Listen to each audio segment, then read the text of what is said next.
তোমাদের দাদাভাই দেখো ছাতা মাথায় দিয়ে একেবারেই চলে যাচ্ছে বাজারে। আর এই যে ঘুম থেকে উঠেই দেখি বৃষ্টিটা থামছে না। আসলে কালকে রাত থেকেই না বৃষ্টি শুরু হয়ে গিয়েছিল। আর ওই যে ওয়েদার, নিম্নচাপের ওয়েদার, একেই ঠান্ডা, তার উপরে আবার এই যে ঝিমঝিমানি বৃষ্টি। আর বলো তো কীরকম লাগে? ঠান্ডা ওয়েদারে এমনিতেই ঠান্ডা বেশি, তার উপরে আবার এতটাই বৃষ্টি হওয়ার কারণে ঠান্ডা কিন্তু বেশ জমিয়ে পড়েছে। আর ওইদিকে দেখো কুয়াশায় ভরা সকালটা, চারিদিকে কিন্তু কুয়াশায় ভরে আচ্ছন্ন। আর এই যে বৃষ্টি দেখো গোটা রাস্তাঘাট কিন্তু ভিজেও গিয়েছে। আর এই যে ঠান্ডা ওয়েদারে যেন ভালো লাগছিল না কাজে মন লাগতে। আর এই বৃষ্টিটাও পড়ছে কিন্তু পিটপিট করে। আর দেখো গায়ে মাথায় যদি একটু বৃষ্টির জল পড়ে, বলো যেন গা যেন ঝিমঝিমিয়ে উঠে যায়, এতটাই ঠান্ডা। দেখো গুড়ি সুড়ি মেরেও কিন্তু আমি ঘাটে চলে গেলাম ওই যে বাসনগুলো নিয়ে। বাসনগুলো কিন্তু ওইদিকে ডুবিয়ে দিয়ে এসেছি। আর ডুবিয়ে দিয়ে এসে আর ঘরের যাবতীয় কাজ সেরে নিলাম। ওইদিকে ঘর দুয়ার সব ঝাড় দিয়ে তারপরে রান্নাঘরটাতে চলে এসে আর রান্নাঘরতে এসে প্রথমেই কিন্তু ছাই তুলে নিলাম। ওই যে চিকচিকায় ভরে ছাইগুলো রেখে দিচ্ছি। আর এই যে দেখো ছাই এতটাই উড়ছে, আমাকে কিন্তু নাকে আবার চাপা দিতে হচ্ছে। ছাইগুলো ছাইয়ের জায়গায় রেখে দিয়ে এসে তারপরে কি করলাম, ওই যে ভালো করে ঝাড় দিয়ে দিলাম। আর ক্যামেরাতে তোমরা নিশ্চয়ই বুঝতে পারছো এতটাই পরিমাণে ছাই দেখো উড়ে যাচ্ছে। আর এগুলো কিন্তু অনেক সময় চোখে দেখা যায় না, কেবলমাত্র ক্যামেরার মধ্যেই কিন্তু ধরা পড়ে। আর দেখো আর রান্নাঘরটাকে সুন্দর করে ঝাঁটিয়ে রান্নাঘরের সামনের দুয়ারটাকেও ঝাড় দিয়ে দিলাম। তো এখনও পর্যন্ত দেখো বৃষ্টি কিন্তু পড়ছে, তোমরা হয়তো অনুভব করতে পারছো ওই যে বৃষ্টির জল কিন্তু জমা হয়ে গিয়েছে আমার একটা রাস্তার কোণে। ওইদিকে ঝাড়ুটা ঝাড় দিয়ে ঝাড়ুটাকে ভালো করে ধুয়ে আমি কিন্তু হাতটা ধুয়ে চলে এলাম। আর ঘরের যাবতীয় কাজ সেরে নিলাম, নিয়ে কিন্তু চান করতে চলে যাব। আর বৃষ্টি কিন্তু হালকা হালকা এখনও পর্যন্ত পড়ছে। একটু ভাবলাম ভালো করে মাথায় তেল দিয়ে তারপরে কিন্তু স্নান করতে যাব। আমাদের দৈনন্দিন জীবনে কিন্তু প্রথম থেকে মানে সকাল থেকে শুরু করে রাত্রি পর্যন্ত আমরা কিন্তু খরচের খাতায় হিসাব করলে কিন্তু দেখতে পাবে ঘুম থেকে ওঠার পরে কিন্তু আমাদের খরচ স্টার্ট। কি বলতো, যেমন ধরো আমাদের মহিলাদের বলো কি পুরুষ মানুষের সবেরই প্রথমে কিন্তু তেল মাখা থেকে শুরু করে এই যে তেলটাও আমরা মাখছি, এটাও কিন্তু আমাদের কিনে মাখতে হয়। তো যার কারণে সব জিনিসটা কিন্তু অনেকটাই খরচের খাতায় বলতে পারো। তো যাই হোক বন্ধুরা, দৈনন্দিন জীবনে বেঁচে থাকতে গেলে অনেকটা জিনিসের কিন্তু মানে খরচ থেকে শুরু করতে হয়। ওইদিকে মাথায় তেলটাও মাখছি এক কারণে খরচ, তার উপরে দেখো ব্রাশটাও করব। আমরা কিন্তু ব্রাশ, এই যে টুথপেস্ট, সব কিছুটাই কিন্তু আমাদের কিনে মানে পরিচর্যা করতে হয়। তো যাই হোক, ওই দিকে কিন্তু চান করতে যাওয়ার আগে আমি কিন্তু শরবত বা জল খেয়ে থাকি। আর যেহেতু কোনো শরবত ভিজানা ছিল না, তো আমি কিন্তু জল খেয়ে তারপরে কিন্তু বাথরুম করে আমি কিন্তু চানটা করতে যাব। শুভ সকাল আমার সকল প্রিয় পরিবার এবং প্রিয় বন্ধুরা। পূর্ব মেদিনীপুর জেলার ছোট্ট একটি গ্রাম থেকে আমি মানসী। বন্ধুরা, তোমরা যে যেখান থেকেই আমার ভিডিওটা দেখছো, আশা করি খুব ভালো আছো। আর তোমাদের ভালোবাসা এবং আশীর্বাদে কিন্তু আমি বেশ ভালো আছি। তো চান টান করে একেবারে দেখো পুজোতে লেগে পড়েছি। আর কিন্তু আমি কিন্তু পুজোটা দিয়ে থাকি এইভাবেই। আর আমার কিন্তু এই যে দেখতে পাচ্ছ বন্ধুরা 4টে গীতা। আর ওই যে গীতে বলতে পারো আমার শাশুড়ি মা ছিল, ওখান থেকেই 2টো পাওয়া গীতা। আমার শাশুড়ি মা সবসময় জন্য গীতা ভাগবত পড়তো বা মানে আমি পড়তাম, উনি শুনতেন। তো উনি আমাদের মধ্যে এখনও পর্যন্ত নেই, ওনার স্মৃতি বলতে আমি কিন্তু এই 2টো গীতা রেখেছি।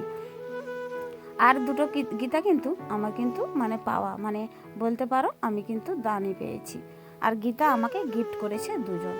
তো যাই হোক, ওইদিকে কিন্তু পুজোটা সেরে নিলাম। পুজোটা সেরে নিয়ে কিন্তু আমি কিন্তু দেখো ধূপ দিয়ে আমি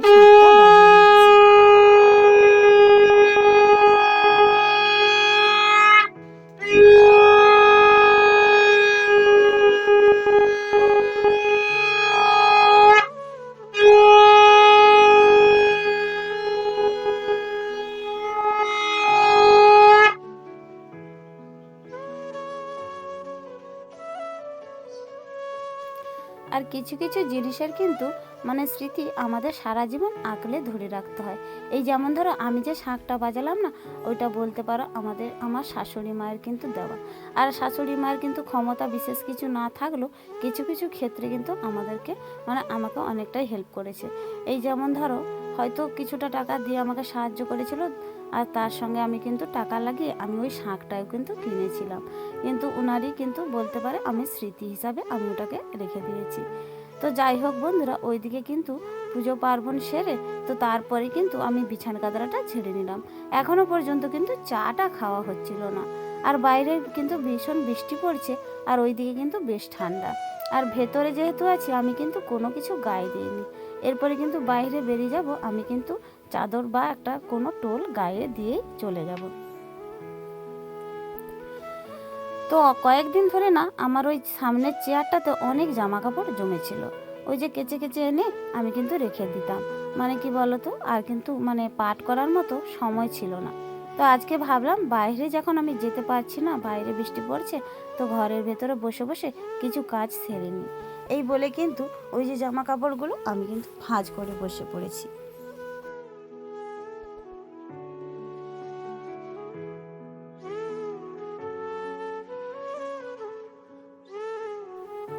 আর জানো তো বন্ধুরা, মানে কি বলতো, যেই দিন জামা কাপড় ধোয়া হয় সেই দিন মানে পাট করার মতো না সময় হয় না।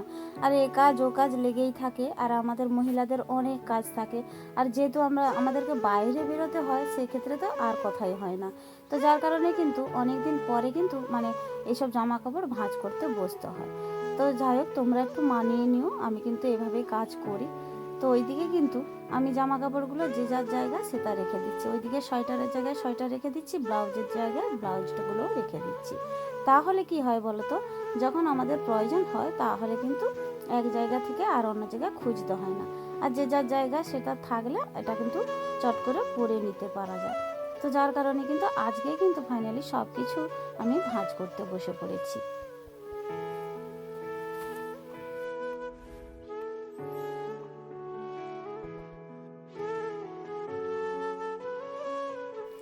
তো বাহিরে কিন্তু এখনো পর্যন্ত ঝিমঝিম করে কিন্তু বৃষ্টিটা পড়তেই আছে। আর ভালো লাগছে না, এতটাই ঠান্ডা বাইরে, আর বেরোনো যাচ্ছে না। আর ভেতরে আমার রুমের ভেতরটা কিন্তু বেশ গরম লাগে। তো যার কারণে কিন্তু কোনো শীতের পোশাক কিন্তু আমি পরিনি। তো বাইরে বেরোবো তো একটা গায়ে কোনো টোল বা কোনো কিছু গায়ে দিয়ে আমি কিন্তু বেরোবো। তো চলো, আমার কিন্তু ওইদিকে জামা কাপড়টা ভাঁজ করা হয়ে গিয়েছে। তো এখন বসিয়ে দিয়েছি চা। আর এই যে শীতের সকালে চা খাবো না সেটা কখনো হতে পারে? তো তার উপরে আবার দুধ চা।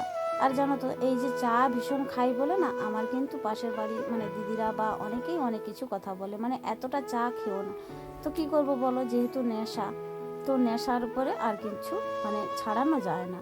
তো চায়ের পেছনে কিন্তু আমাদের কিন্তু অনেকটা টাকা খরচ করতে হয়। এই যেমন ধরো দুধ চা চিনি, আর দুধ চায় বলো তো একটু লিকার বেশি না দিলে দুধ চা খেয়ে পোষায়। তো যার কারণে কিন্তু অনেকটা করে চা কিন্তু আমার বেশ খরচ হয়।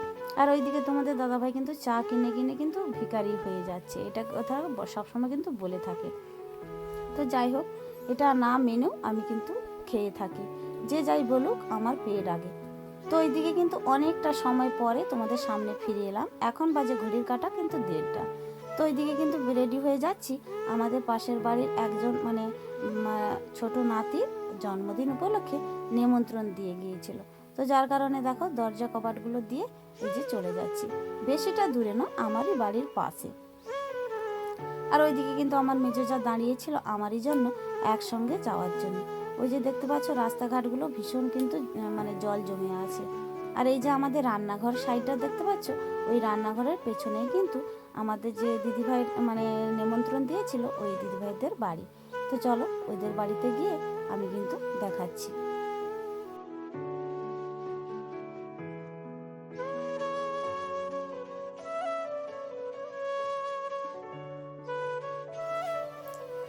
তো আমরা যখন আসি ওদের কিন্তু পঙ্গদেরটা বসে গিয়েছিল। তো যাই হোক, ওদের দিয়ে ছোটো ছোটো ছেলেমেয়েরা বা আরও যারা বয়স্ক মানুষ তারা কিন্তু আগে কিন্তু বসে পড়েছিল প্রসাদরা খাওয়ার জন্য। আর হ্যাঁ, আমাদের বাড়িতে কিন্তু বেশিরভাগ সময় কোনো কিছু অনুষ্ঠান হলে না প্রসাদ দিয়েই কিন্তু মানে কি বলতো আমন্ত্রণটা সারা হয়। আর আমাদের যেহেতু রাধা গোবিন্দের মন্দির আছে, তো প্রসাদের উপরে কোনো কিছুই হয় না, তাই না বন্ধুরা? তো তো প্রসাদ কিন্তু সত্যি কথা বলতে প্রসাদের মাহাত্ম্যটা সব থেকেই আলাদা। আর ওইদিকে দেখো আমি যখন ক্যামেরা করছিলাম ওই যে ছোটো ছোটো ছেলেমেয়েরা কিন্তু আমার দিকে তাকিয়েছিল। আর এই যে দেখো ছোট্ট দাদুভাই, এই দাদুভাইটারই কিন্তু জন্মদিন ছিল।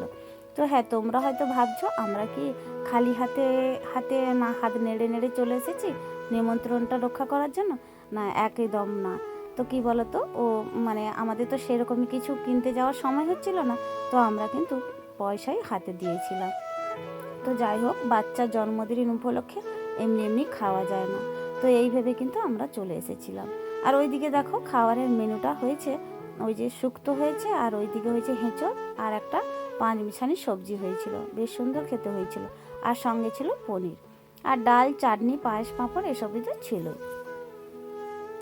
তো বাড়ি ফিরে এসে ভাবলাম, মানে কারেন্ট ছিল না, অনেকক্ষণ ধরেই কিন্তু কারেন্ট ছিল না। তো যাই কারেন্টটা এসেছে, আমি কিন্তু লেগে পড়েছি দেখো আমার মানে ওই যে চার্জারটাকে চার্জে দেওয়ার জন্য।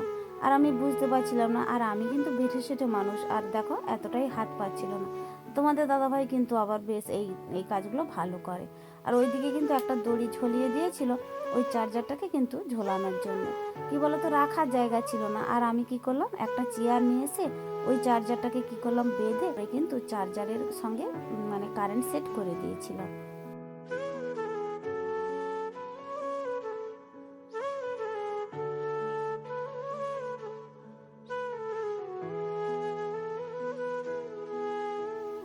ওইদিকে সুপ্রিয়া দিদিভাই কিন্তু আমাকে কমেন্ট করেছো যে আমাদের বাড়ির সামনে যে গাঁদা চারাগুলো কিন্তু তোমার খুব সুন্দর লেগেছে। তো দিদিভাই তোমাকে জানাই সবার প্রথমে অসংখ্য অসংখ্য ধন্যবাদ আমার ভিডিওটা দেখার জন্য। আর ওইদিকে সুনিতা বনুও আমার কিন্তু ভিডিওতে কমেন্ট করেছো আমার ভিডিওটা তোমার নাকি বেশ সুন্দর লেগেছে, তার সঙ্গে নাকি আমার কথাগুলোও খুব ভালো লেগেছে। তো দিদিভাই তোমাদের সব থেকে বড় কথা, তোমাদের মনটাই সব থেকে বড়। তো যার কারণে কিন্তু আমার কথাগুলো বা আমার ভিডিওগুলো এতটা সুন্দর তোমাদের লাগে। তো আমি জানি না গো আমার কথাগুলো আমার কেমন লাগে। তো তোমরা এই যে কমেন্ট করে বলছো যে তো আমার কথাগুলো নাকি তোমাদের খুব ভালো লাগে, তো জানাই তোমাদেরকে অসংখ্য অসংখ্য ভালোবাসা। তো ওইদিকে দেখো রাতের খাবারের জন্য রেডি হয়ে গিয়েছি। ওইদিকে কিন্তু রুটি আর ওই যে সবজি হবে, আলুর সবজি হবে। তো জানো তো বন্ধুরা, এই যে শীত পড়ার জন্য না ভাত খাওয়া কিন্তু উঠেই গিয়েছে। আর ভাত কিন্তু রান্না হয় খুবই কম। আর এই যে ভাত রান্না করলে শুকুর এঁঠো এসব গুঁড়াতে হয়, ঠান্ডাতে কিন্তু ভীষণ ঠান্ডা লাগে। তো যার কারণে আলসামি করে কিন্তু আর ভাত রান্না করি না। আর ওইদিকে কিন্তু দিনের পর দিন কিন্তু রুটি সবজি দিয়ে চালিয়ে দিচ্ছি। তো কি করব, আমাদের মহিলারা যেটা মনে করব সেটাই এক। তো যাই হোক বন্ধুরা, ভিডিওটা কিন্তু আর বেশি বড় করতে চাই না, এখানেই আমি এন্ড রাখতে চাচ্ছি। আর তোমাদের এইভাবে সুন্দর সুন্দর কমেন্ট এবং সুন্দর সুন্দর ভালোবাসা সারাটা জীবন আমি চাই। তো এইভাবে পাশে থাকলে কিন্তু আমরা কিন্তু এগিয়ে যেতে পারবো। তো চলো, রাধে রাধে।